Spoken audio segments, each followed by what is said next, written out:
The chair scraped, she dropped, I grinned. That was it. That was the whole plan.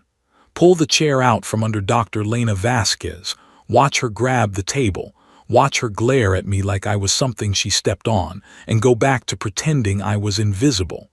3 seconds of entertainment in what had already been the longest Tuesday of my life. She caught herself. She always catches herself. That is the most annoying thing about her. She turned and looked at me with the kind of expression that makes grown men consider new careers, and I gave her my best smile, the one that has never once worked on anyone, and turned back to my clipboard. I was Marcus Webb, badge said support staff. My job that day was to make sure the water pitchers stayed full and the microphone cables did not become a tripping hazard. I was so far below the diplomatic food chain that I was practically geological. Nobody was watching me. Nobody ever watched me. Except the Vracath were watching me. I did not know that yet.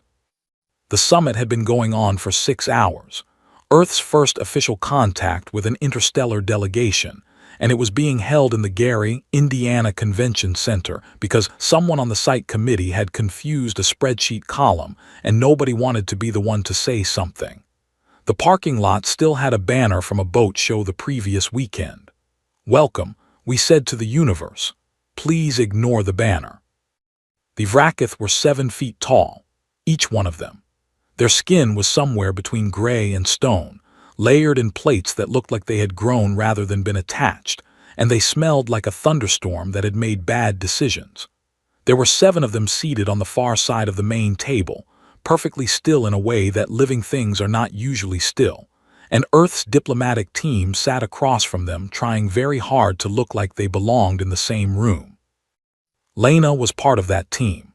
She was the lead xenolinguist, which meant she had spent 3 years learning to communicate with beings who did not use human language, and she was very good at it, and she knew she was very good at it, and she had the professional confidence of someone who had never once pulled a chair out from under anyone at a galactic summit. She was also the reason the coffee machine on the 3rd floor now had a sign that said please ask before adjusting the settings, which was directly my fault, but also directly her fault for leaving the settings wrong in the first place. I pulled the chair because I was bored and she was standing right there, and it felt like the kind of thing that would make the next 8 hours slightly more survivable. I want to be clear about that. There was no strategy, there was no statement. There was a man, a chair, and a terrible decision. The chair scraped across the floor. She dropped 4 inches and caught the table edge. Her papers scattered.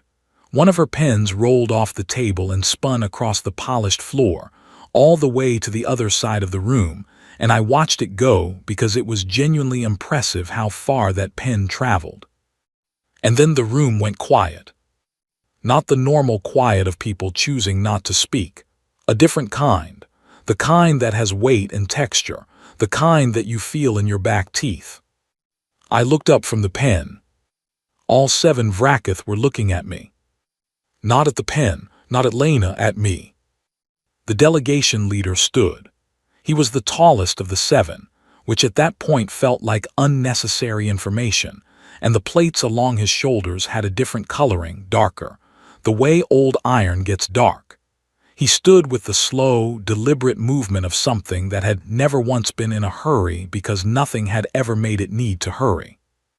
He looked at me across the length of the table, and I became aware, in a very specific and unpleasant way, that I had never before been looked at like that.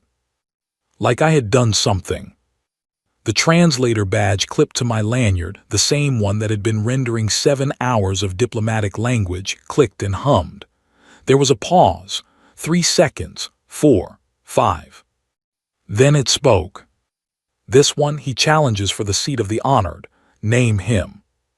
The words came out in flat, automated English and then sat in the air like they had no intention of leaving. I looked at my lanyard. It was on backwards. I could see the clip from the front and the badge ID number from the side. I had been wearing it backwards for 6 hours and nobody had mentioned it. I became very focused on the lanyard. Someone behind me said something in a low voice. One of the senior diplomats. I did not catch the words because my translator badge was still processing, and my brain had decided to allocate most of its available resources to the lanyard issue. Lena had turned completely around in her chair. She was looking at me, not the glare from before, something else. Something that looked like a person watching a very slow, very preventable disaster occurring in real time and being physically unable to reach the off switch. One of the diplomats leaned toward me and whispered, "Name yourself." It was not advice. It was a prompt, like when a teacher calls on you and the kid next to you hisses the answer. I looked at the delegation leader. He was still standing, still looking at me, waiting. I said the only thing I had available. Marcus Webb. The translator badge picked it up, rendered it, sent it across the room in Vracath. All 7 of them inhaled. Not a gasp, not surprise, something more like the sound of 7 people who have been waiting for something and have just been told it is on its way. The delegation leader lowered himself back into his seat with that same slow, unhurried movement. He said something else. 4 words, short, precise, deliberate. The translator took its time. When it came, the words were this: "Veb has spoken his name." That was when Lena closed her eyes. Not in relief, in the specific expression of someone who has just received information that is going to make their life significantly worse, and is taking a single moment to acknowledge that before moving forward. She opened them again, looked at me. She said very quietly so only I could hear, "Do not say anything else." I nodded. I looked back at the delegation leader.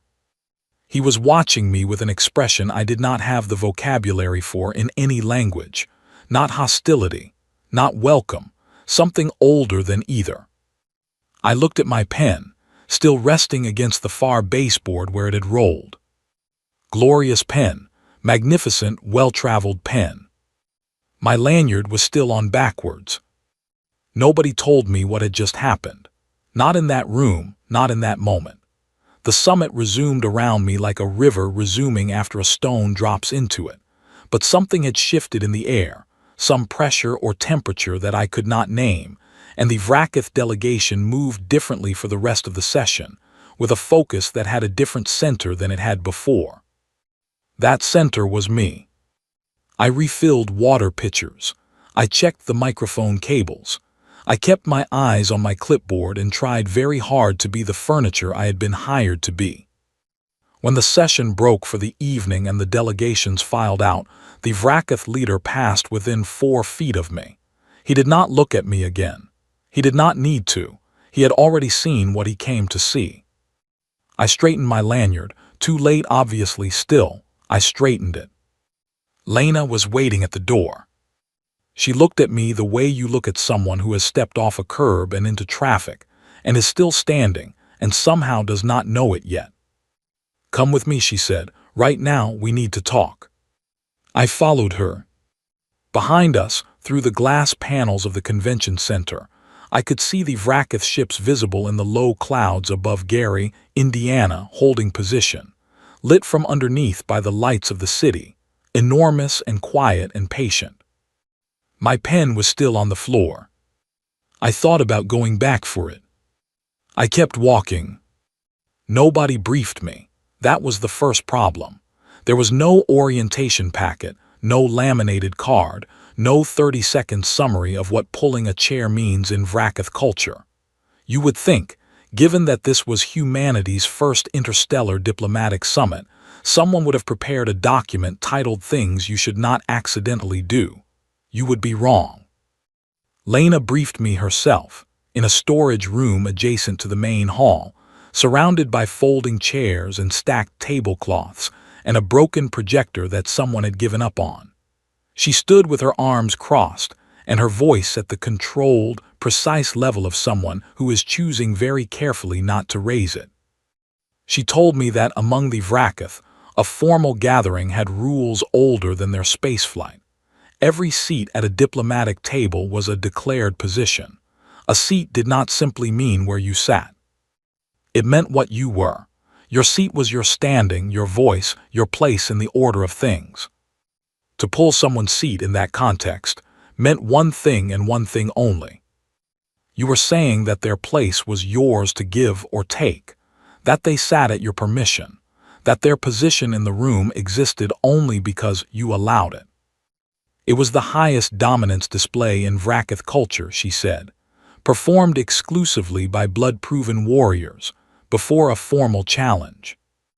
I looked at the broken projector. And giving your name afterward, she continued, is the formal acceptance of consequence. In their tradition, you do not name yourself in a challenge unless you intend to see it through. Your name becomes the oath. I said, I was just pulling your chair. She said, I know that. I said, I do it all the time. I did it last Thursday in the break room. She said, the break room does not have 7 Vracath warriors in it. Fair point, I said. She was quiet for a moment, then she told me the rest of it. My name, Webb. In their language, phonetically, it landed close to a word, Veb. She said it carefully, watching my face. In Vracath, Veb meant the one who weaves the fates of others. It was not a common name. It was not really a name at all. It was a title, the kind given to figures in their history who had shaped the outcomes of things larger than themselves. They thought I had chosen it. They thought I had walked into that room, identified the moment, pulled the chair of Earth's head diplomat in front of their entire delegation, and then introduced myself by a title that announced exactly who I was. They thought it was deliberate. Every single part of it. I sat down on a folding chair. It creaked. The whole thing deserved that creak. So what happens now, I said. She told me about the Grakthal.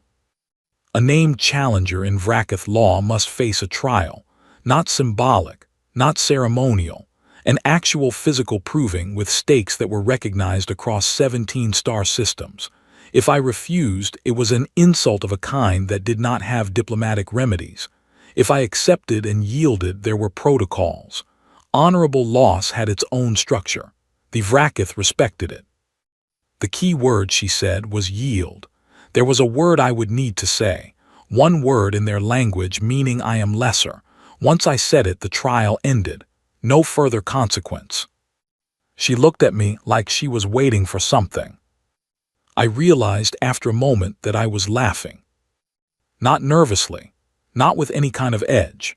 I was genuinely, actually laughing, because the whole thing was objectively the funniest sequence of events I had ever been part of, and I had once attended a company team-building retreat where the zip line broke and the motivational speaker fell into the lake. This was funnier than that. Lena watched me laugh. Her expression went through several stages.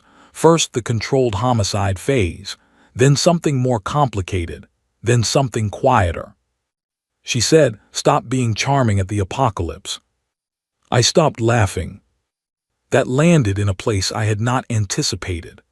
I am not sure I had ever been called charming, and I am certain I had never been called it like that, like it was both an observation and a small, reluctant admission. I looked at my lanyard, straightened it again, still backwards. "What do I need to do?" I said. She walked me through the structure, 3 rounds, each one a different form of the trial. I could yield at any point. The recommended approach, she said, from the diplomatic team was to perform honorably and then yield in the 3rd round. Show respect for the tradition. Show willingness to engage. Do not embarrass the Vracath by refusing, and do not embarrass Earth by failing completely. Lose well, in other words. I can do that, I said. I meant it completely. She nodded, turned to leave. Then she stopped in the doorway. She said without turning around, "Your badge is on backwards." She left. I looked down at it. I flipped it around. In the corridor outside, I could hear the diplomatic teams moving, voices low and urgent, footsteps quick on the polished floor. The Vracath delegation had returned to their ship for the night, but their presence was still in the building somehow, in the pressure of the air.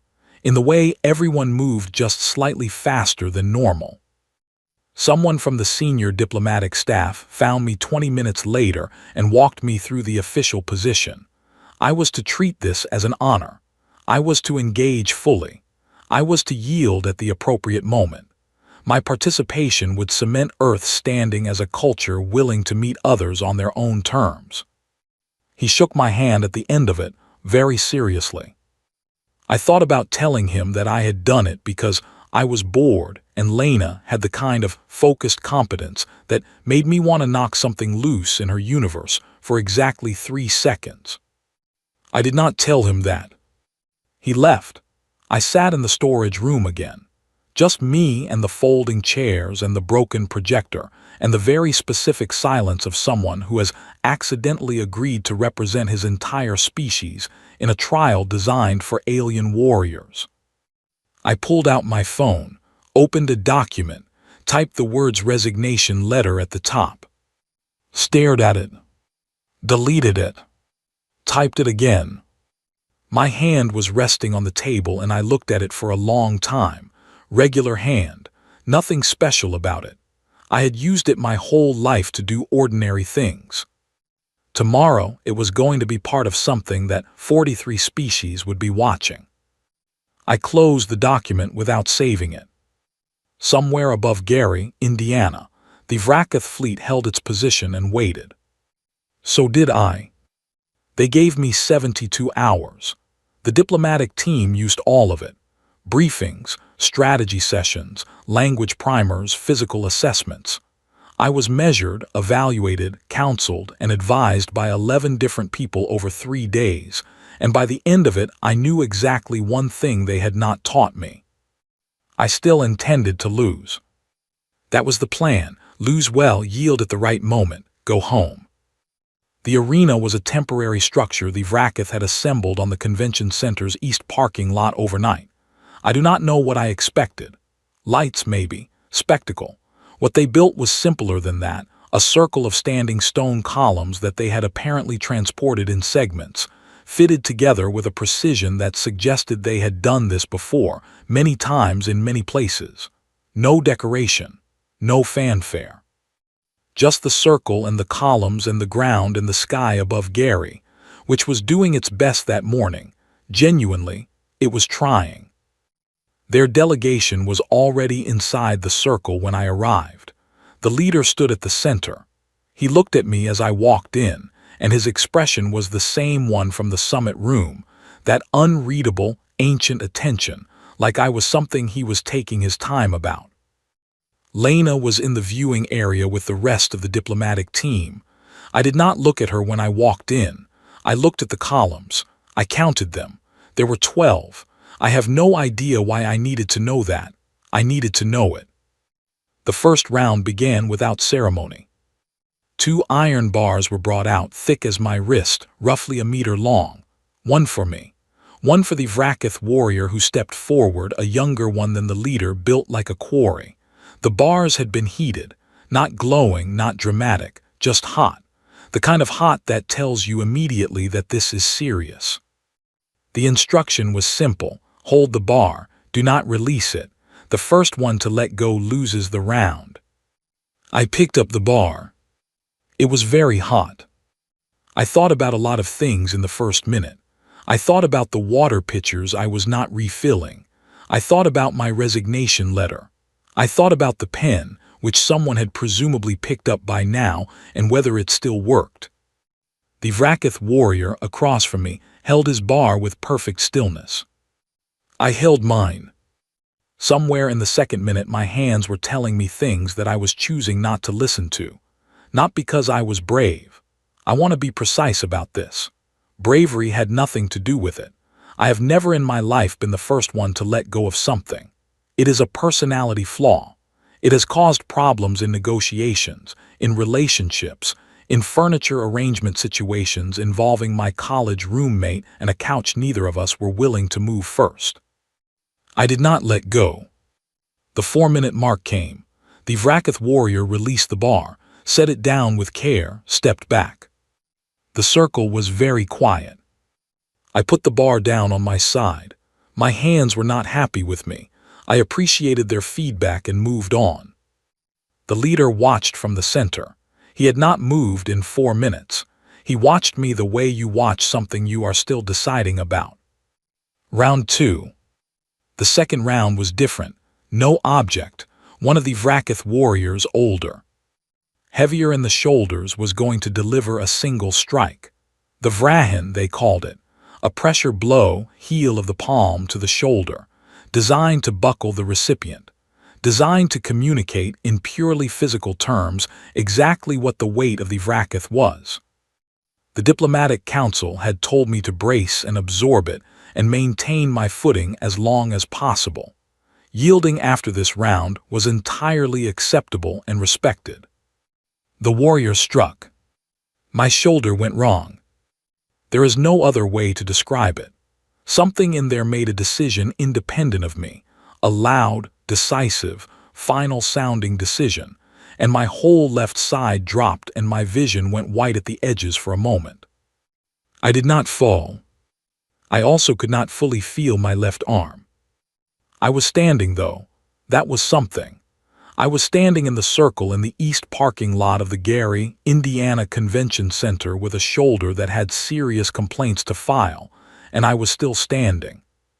The silence was absolute. I looked up at the Vracath warrior. I said, "Is that all you have got, big guy?" My translator badge rendered it faithfully, in real time, to the entire delegation. I want to be clear that I did not plan that. It came out because it is the kind of thing that comes out of me when I am in pain and uncomfortable and not thinking carefully. It is the same reflex that made me pull the chair. It is a documented problem. The circle erupted. Not in anger.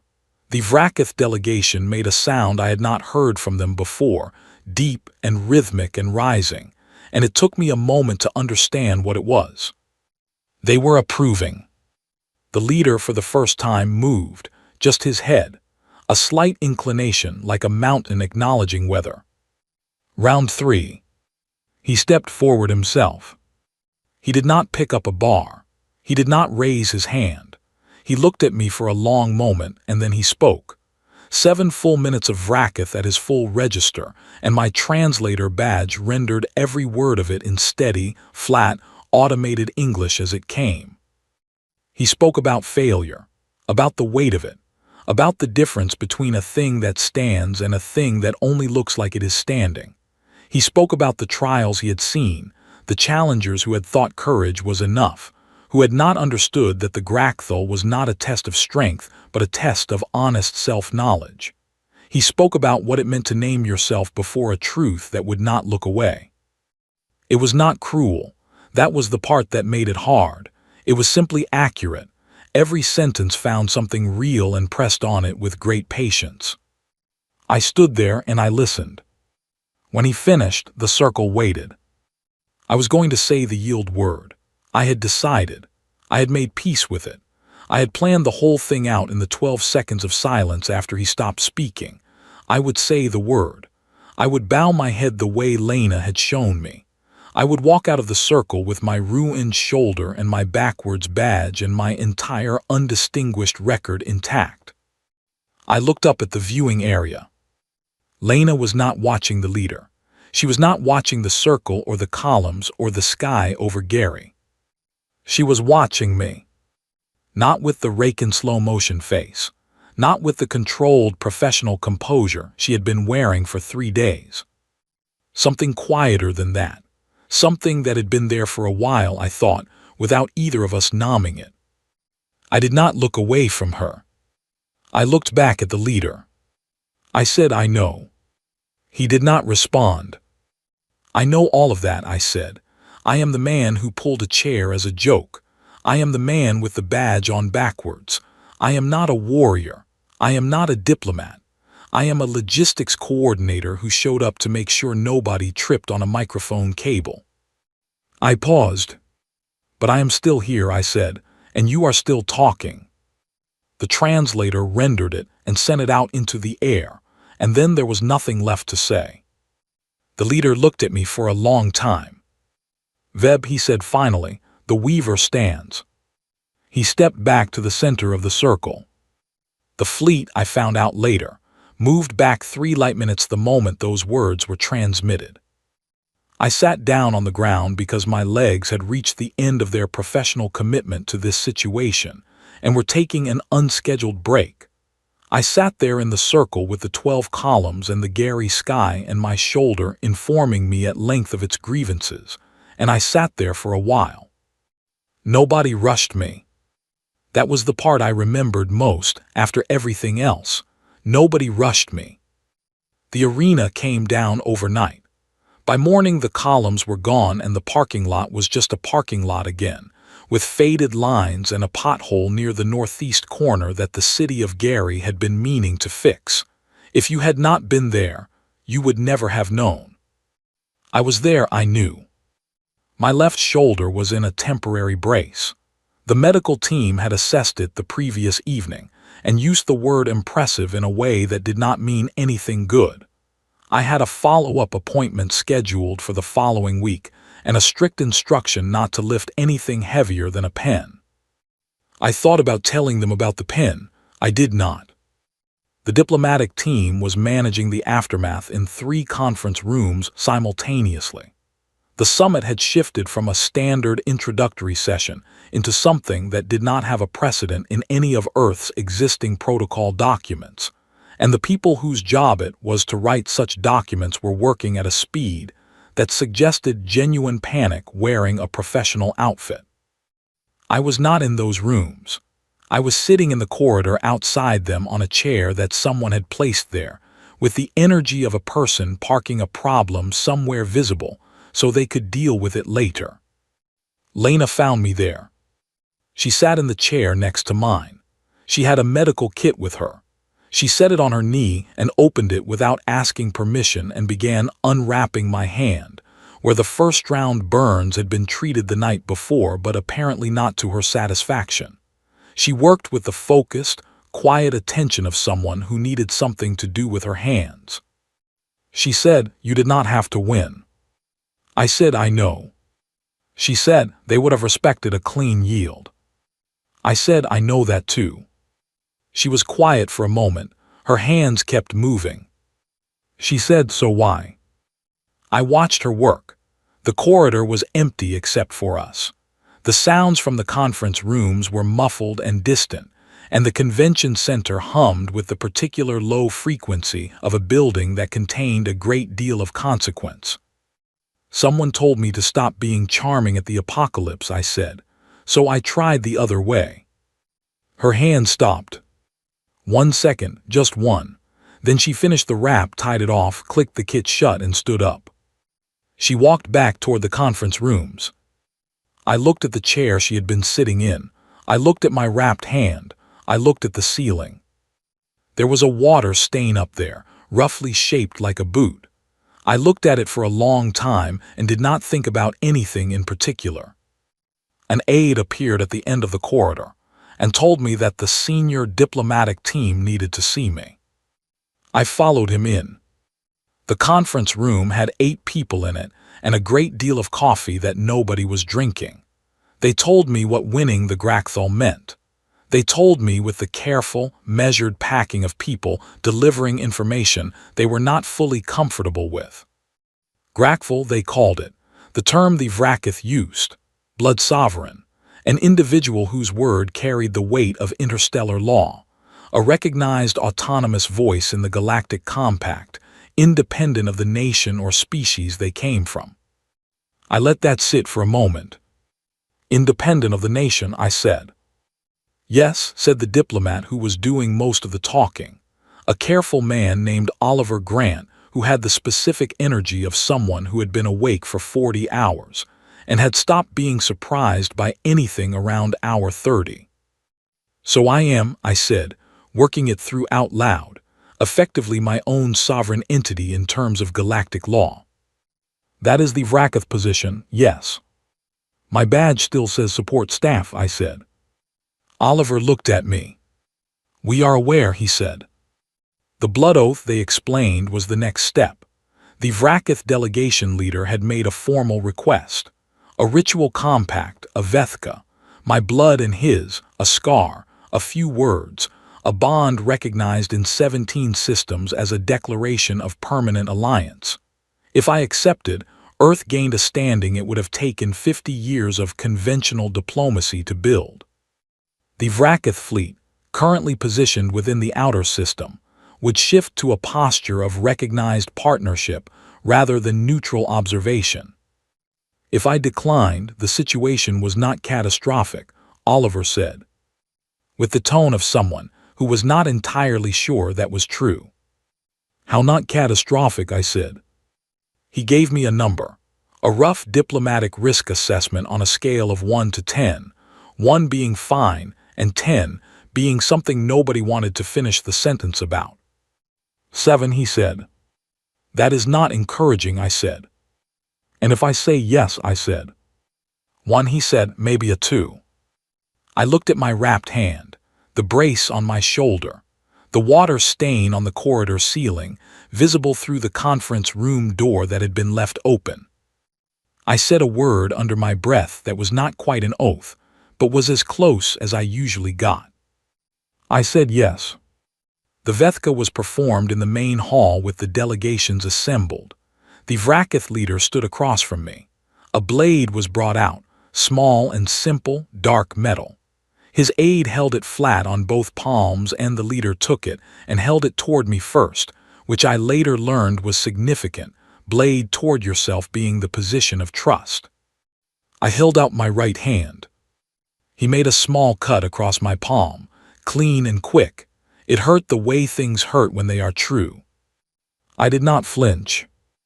I did not flinch because the viewing area had a familiar set of eyes in it, and I had made my decision about that, quietly and without announcement, somewhere between the corridor chair and this room. The leader made the same cut on his own palm. He pressed them together, my hand and his, and he spoke something long and formal in Vracath that the translator handled carefully, and the last line came through as, "Your blood now speaks before mine." I nodded, like I did this every week. Later, storage room, same one as before, same folding chairs and tablecloths and broken projector. I was sitting on the floor this time, back against the wall, shoulder brace off so the medical team could get a better look. They had gotten their better look and left. I had the ice pack, cool and comfort, 12 ounces, industrial catering brand. Lena came in. She sat across from me, not on the floor, on a folding chair, at the professional remove of someone maintaining a professional remove. She had the medical kit again. She reached for my bandaged hand. I let her take it. She unwrapped it, checked the cut, began rewrapping with clean bandaging. Her hands were steady in the specific way that means someone is concentrating on keeping them that way. I watched the ice pack. I read the label on the back. Ingredients, it said, which was followed by a list of things that were not ingredients in any meaningful sense, technical polymer descriptions, safety warnings, country of manufacture. I read all of it. She finished the wrap.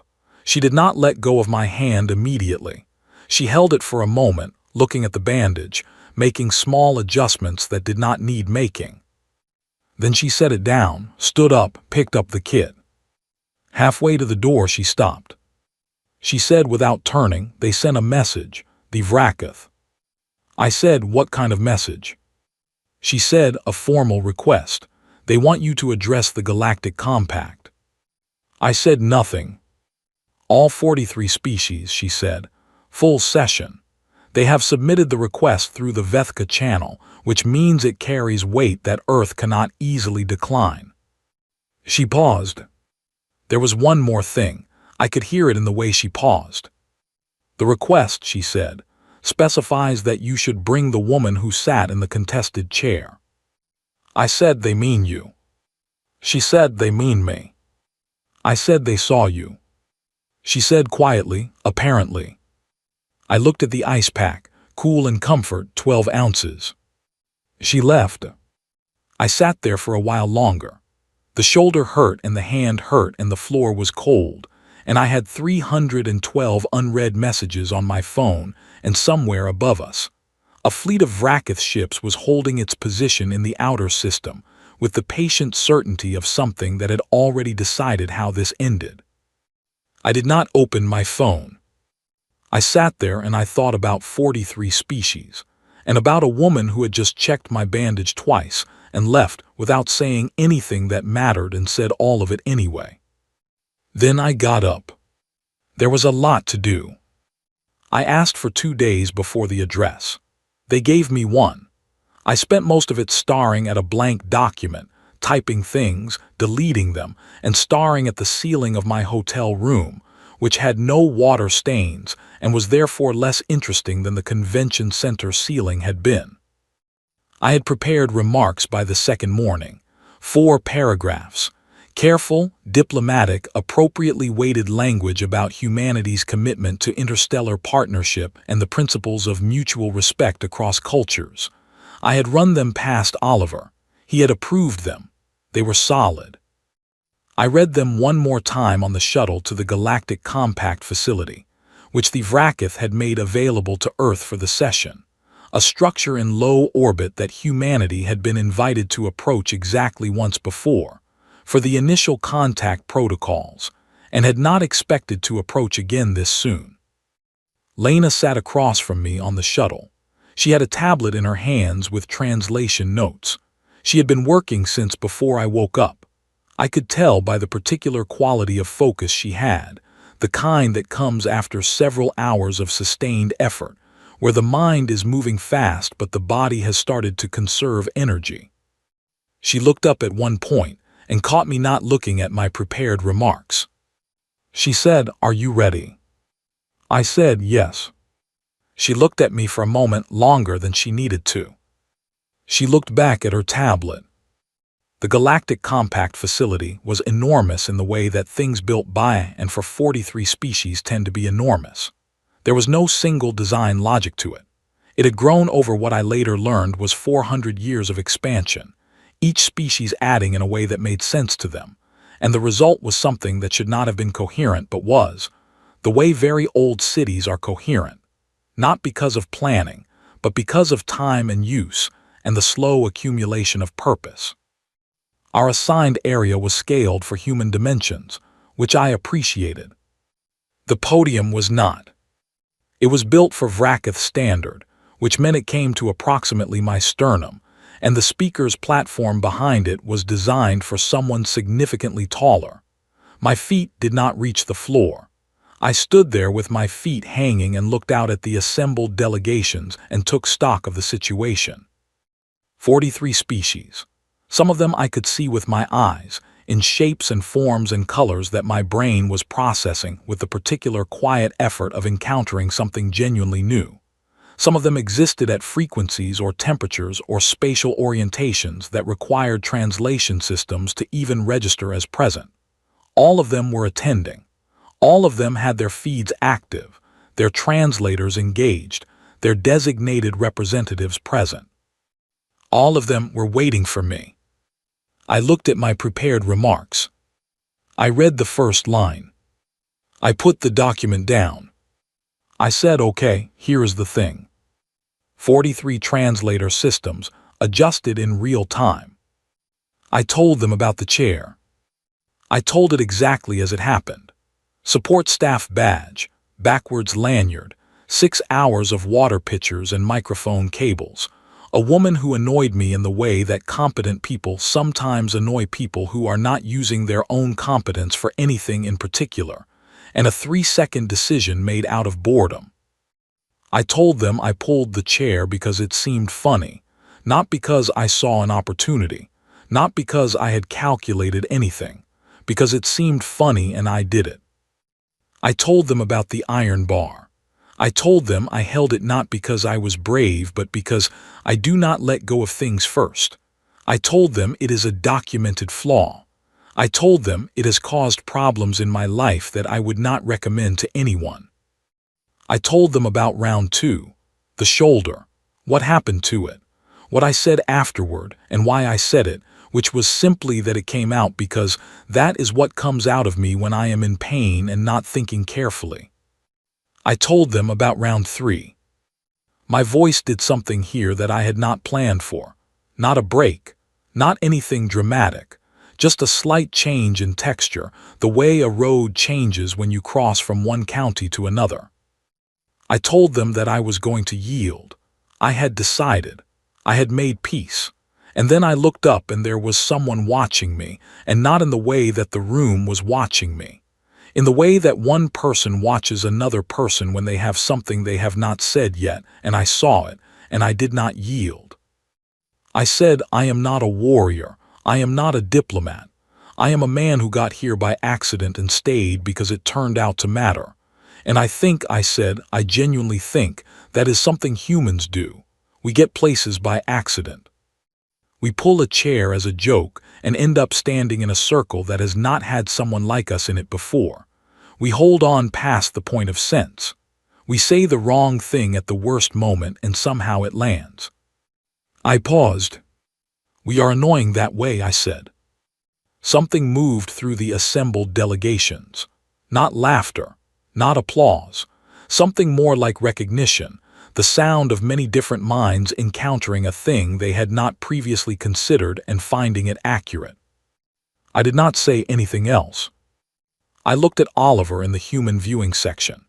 He had an expression that I could not read, which was unusual because Oliver had the face of a man who had trained himself to communicate exactly one thing at a time, and that thing was usually mild concern. I looked at Lena. She was looking at her hands. Then she looked up. The Vrakath leader stood.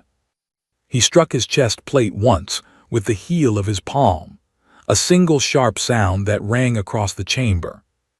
Beside him his aide stood, did the same. One by one, across the assembled delegations, representatives rose. Some struck their own equivalent of a chest plate. Some made sounds I did not have the anatomy to produce. Some communicated approval in ways that bypassed my senses entirely and came through only as a registered acknowledgement in the translation feed. It took 4 minutes. When it was done, every delegation that had a standing position to take had taken it. Not agreement, not submission. Oliver explained it to me afterward precisely, with citations from 40 years of compact documentation. Recognition. They had recognized me as a voice worth hearing. Which was, Oliver said, quietly, more than most species achieved in their first century of membership. I nodded. He shook my hand carefully, avoiding the bandaged palm. I walked out of the chamber and into the corridor that connected the speaking floor to the viewing areas, and I stood there in the corridor for a while because I did not know what to do with myself, which was not a new feeling but had a new weight to it. Lena came around the corner. She had her translation notes under one arm and her tablet in her hand, and she had not changed out of the clothes she had been wearing since before I woke up that morning. She stopped when she saw me. We stood there. She said that was either the best diplomatic address in human history or the worst. I said coin flip. She looked at me. She said, you said in the 3rd round that you saw someone watching you. I said yes. She said you meant me. I said I meant me to mean you, yes. She was quiet. I said, I have been meaning me to mean you for a while. I was waiting until I thought it was going in both directions. She said nothing.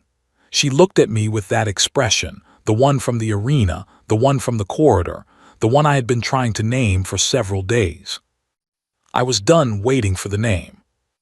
I looked along the corridor.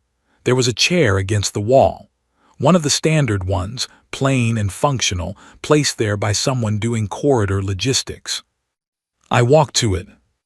I picked it up. I set it in front of her. I held it. Not a pull, not a joke. I held the back of it and waited. She looked at the chair, she looked at me. The corner of her mouth moved in a way that was not quite a smile, and was entirely one. She sat down. I sat in the chair next to hers, on the floor of a corridor in a structure built by 43 species, and we sat there together without saying anything, and somewhere 17 systems over the Vracath fleet held its position, patient and certain as old iron. My shoulder hurt. My hand hurt. My badge was in my pocket and I had no idea which way it was facing. I did not check. For the first time in a long time, I was exactly where I was supposed to be. And I had not planned any of it. Not one single part of it.